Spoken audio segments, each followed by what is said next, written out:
お前はもう死んでいる。何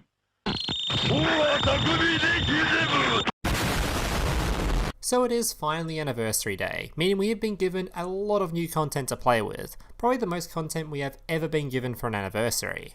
New box, new deck, monster reborn, dream tickets, gems, new skills.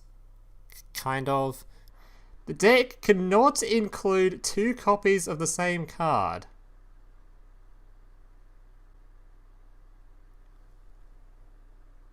Am I reading that correctly? That's not real, right? That's not a real thing I just read. And of course, out of all this new content, the first deck we're going to be starting with is Dark Magician. Now before I get into the deck list, just a reminder that if you're enjoying any of the content you are watching or find any of it useful, to please drop a like on the video down below and consider subscribing to the channel whilst you're down there. I'll be making a buttload of new content based around the new anniversary this week, including True King, Fire King, Infernity, BLS, and more. So if you're interested in any of that stuff, make sure you're subscribed so you don't miss out. Alright, so this deck list is basically an upgraded version of a Dark Magician list you might have seen on my channel not too long ago, that focuses on making Dark Magician as consistent as physically possible, or in this case as virtually possible. It focuses on using the skill balance to try to give you a much greater chance of opening the standard 3-card Dark Magician combo of Circle, Magician, and Navigation, or at least giving you a Dark Illusion that you can special summon during your opponent's turn for protection or for triggering Circle. Now because the skill locks you out of monster effects on your first turn, this deck is only really made possible due to Dwarf Star, which lets you search for either a Dark Magician or a Dark Illusion during the end phase, when your skill is no longer restricting you. The deck has been given 3 new cards from the anniversary. Apprentice Illusion can be special summoned from your hand by discarding 1 card, and when it is normal or special summoned, you may add 1 Dark Magician from deck to hand. During damage calculation, if your Dark Spellcaster type monster battles an opponent's monster, you can send this card from your hand or field to the grave. That monster gains 2000 attack and defense during that damage calculation only. So basically this card is just a nasty hand trap that can provide a search for Dark Magician when you need it. Then we have Monster Reborn, which I'm sure you've all seen before. Basically you get to revive 1 monster for free, which in this deck is especially good, as by summoning a Dark Magician in grave, you get to activate Circle. It can also summon your Apprentice in grave to give yourself a Dark Magician search. And the final new addition to the deck is Ebon Magician. While this card is Exceeds material, you can activate a quick play spell or trap card from your hand during your opponent's turn by detaching a material. If this card is ever destroyed, you may special summon 1 Dark Spellcaster type monster from your hand or deck, then destroy 1 card on the field. Now honestly, I found that this guy's effects do seem a little niche and that it is generally better to summon Ebon Illusion instead, but as you'll see in the gameplay, there are definitely situations where summoning this guy is fantastic. Alright guys, I'm going to jump straight to the gameplay commentary portion of the video now. Remember, if you are enjoying the video or finding any of the content useful, to please drop a like down below and consider subscribing to the channel whilst you're down there. Enjoy the gameplay.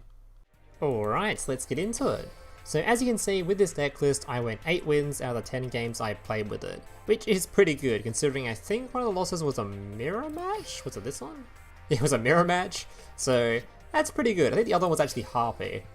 So yeah, it's a pretty good showing considering the only things we lost to are a mirror match and a Harpy play, which is the best deck in the game currently. So that's a pretty good showing. As you'll see in one of the replays, we actually beat a Harpy player as well. So let's get into it anyway. I'm honestly very impressed with how this deck did. I didn't think Dark Magician would be that much of a buff due to the new additions, but it actually seems to be a lot stronger than it was. Having a hand trap in this deck is so good, considering your back row is generally pretty clogged up because you have to have a navigation, you have to have a circle. You can't really run a whole lot of back row, so having a hand trap is so good. If your opponent MST something, you're not as sad anymore. Alright, so this was the Harpy player. Now, bear in mind, I played pretty badly today. I don't think I played badly in this game specifically, but in some of the replays you'll notice me misplaying a lot, and I'll talk about that when we get to them. Alright, so first we're going to Canadia his card. We don't want him doing any searching or whatever. Let's just special summon our Illusion. This was basically one of the brickier hands. We didn't get a circle, so meaning our Illusion doesn't get to banish anything, and we didn't get Navigation, or we didn't get a Dark Magician Navigation combo or anything like that. So it was a pretty bricky hand. Opponent has triple back row, so he just turns both of my things face down. Bit rough, and he even has a bad aim when we summon our Canadia, meaning our other Book of Moon is no longer active.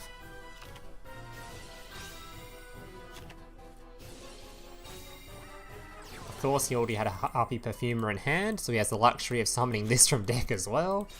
Pretty lucky, but it did mean that he didn't have a whole lot of back row or anything left. So he summons his Harpy Slash, triggering his Harpy's Hunting Ground to pop the back row, meaning we don't have a navigation anymore, and returning Sling to hand. Leaving us in a pretty rough state. But luckily, we draw navigation, so we're definitely back in it.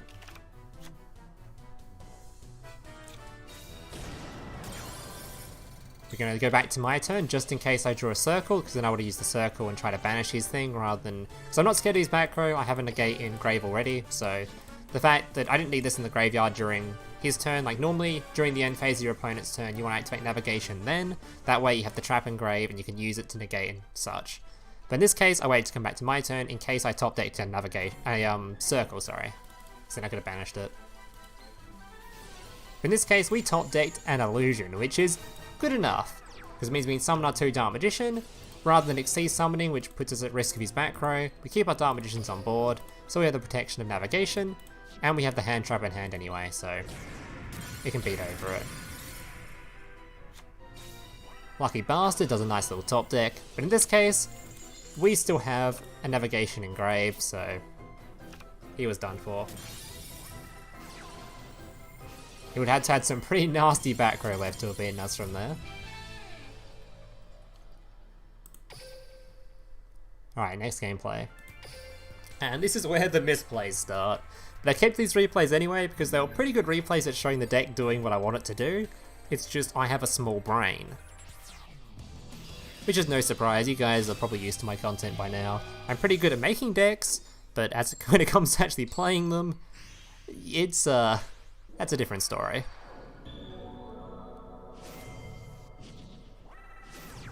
Absolute small brain. Alright, so this guy was playing... What's it called? The Megalith. Thankfully we started our nice little combo for a change, doing actually a brick this time. The skill balance actually going to work.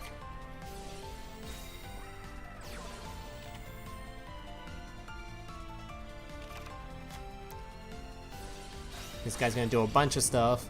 Honestly, I'm not sure when you're meant to use interruptions against this deck, which I think was my main issue, so I just kind of activated stuff whenever I kind of felt like it, which is definitely wrong, so you'll probably cringe a bit when you see me activating stuff and using it on certain things, so I don't know when I'm meant to use it, I just kind of, yeah, used it. I probably could have tried to flip this thing face down, but I think this is a quick effect, so I didn't really want to. So I waited for him to use the effect of it. That way when the monster comes out that he summoned, I can banish that monster instead. I don't know if this is a good idea or not, probably not.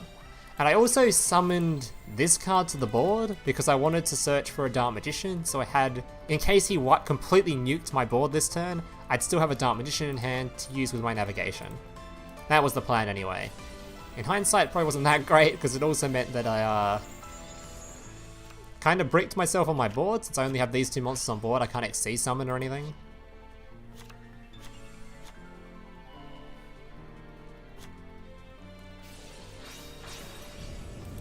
Summons out his Ock, or whatever that is. We're going to turn that face down so we can't do any more ritual summoning for the rest of the turn. But he did draw the trap card, which I was very scared of. So first of all, I'm going to swing in with this card to destroy his first monster. Then I'm going to swing in with a Dark Magician so I can tribute this guy so my navigation becomes active again. Unfortunately, I can't destroy his monster though because he has a Megalith portal on board. And then we're going to negate this trap card so he doesn't get another special summon to board.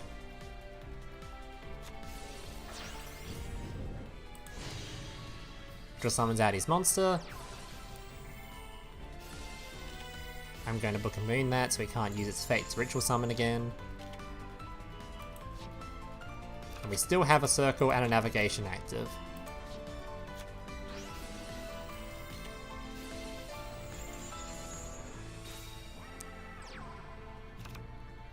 And I'm going to banish his monster before he can use it. Which then lets me Exceed summon straight into my Ebon illusion. We can special summon a Dark Magician from deck, which I didn't even bother doing. That's so lazy. There's still a Dark Magician in deck, I'm pretty sure. There actually is. Yeah, I could have special summoned a Dark Magician from deck as well, but instead, I just swing it with this guy, banish his card, and then swing directly with the other guy and he's dead. I was so lazy. Yeah, my brain is pretty tiny. Alright, game 3. This one was kind of a rough matchup. I wasn't really sure how I was meant to play it either. This was the Fire King game, which you would have seen in the intro actually, so a lot of you guys probably already know the result of this game, but we'll still watch the replay anyway to see how we got to that spot. Because it was actually a really good replay, and it's the best showing I had of the new Xyz monster. This is like a prime example of a good time to use it.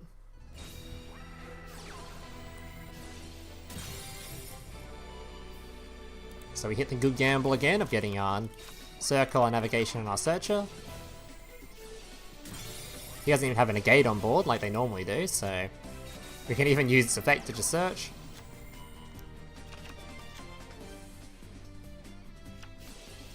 And we even have a banish on board to try to banish his Garunix.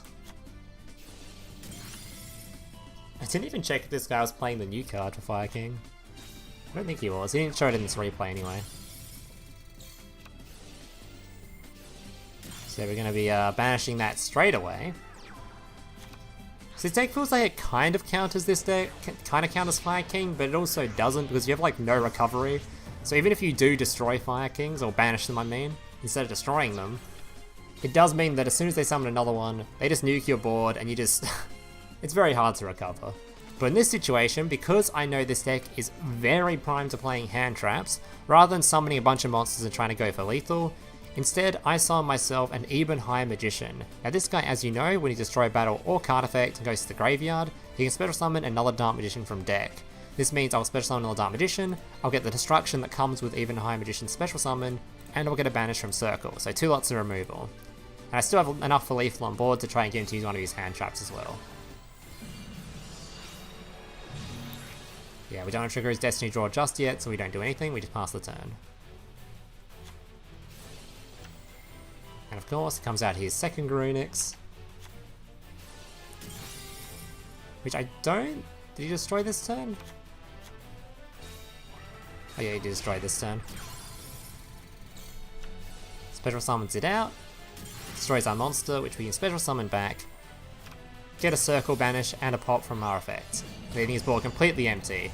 Sadly, we have to trigger Destiny Draw at this point. We know he's already got a Kite Roid and Graveyard, potentially other hand traps, which he did, so there's just no point waiting anymore. But at least now he can't use it again. Third Garunix. Tries to Cyclone my back row. I don't want him doing that, because I want to have access to Illusion still during this turn if I need it.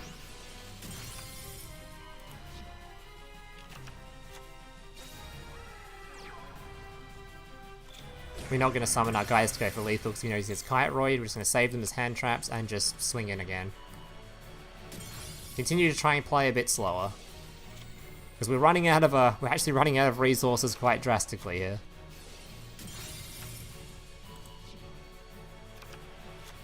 I think this actually is my last Dark Magician, isn't it? Okay, summons Garunix, pops our monster. Now we can try and attempt to banish it, but unfortunately... he has the quick play spell and dodges my destruction, my banish. Which at this point, it should be game over. He shouldn't, this is my like last actual Dark Magician card. All the other ones have been removed now. So this is actually game over. If he just didn't do anything else the rest of the duel but swing in, or just wait for his Garunix to come back and destroy everything, he would just win this game. But instead, he got a little bit greedy. So I activate my Illusion's effect, he then activates his Arvatus effect, and also brings back his Avatar Garunix by destroying an Avatar in hand. If he didn't do this, I probably would have lost, but instead he got greedy, summoned another one of these guys, swung straight into a double hand trap, and just dies to the battle damage. Yeah, we had no business winning that one, but it was just a very good showing of the Xyz monster, so I kept it in. Also a good showing of the hand traps too. But I think I played that very badly. Alright. I think we're down to the final gameplay now, I think.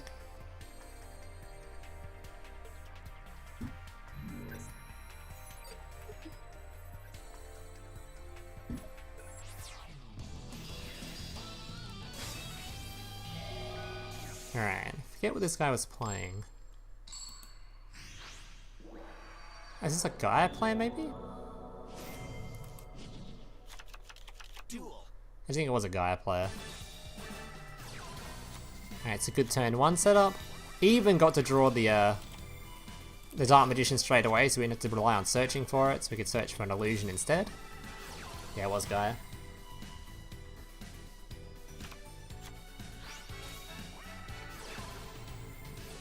Alright. So our opponent's going to do this pretty standard stuff. Didn't get an MST luckily, so we could just banish his Gaia as soon as he tries to summon it, so we can't do any fusion summoning. Straight away we're going to banish that. Get that out of here. I think I overkilled the shit out of this guy actually. So there's plenty of ways we could have lethal this guy, but I decided to go for the more spicier one using the new guy. So we see summon out our new guy. That way, even if he passes back to his turn, we can now use Canadia during it from our hand. It doesn't really matter at this point. I think we're going to lethal him this turn, but yeah. We use our special summon our Illusion Magician to search for a Dark Magician. Then we can tribute summon the Dark Magician, banish this guy, and he's dead on board.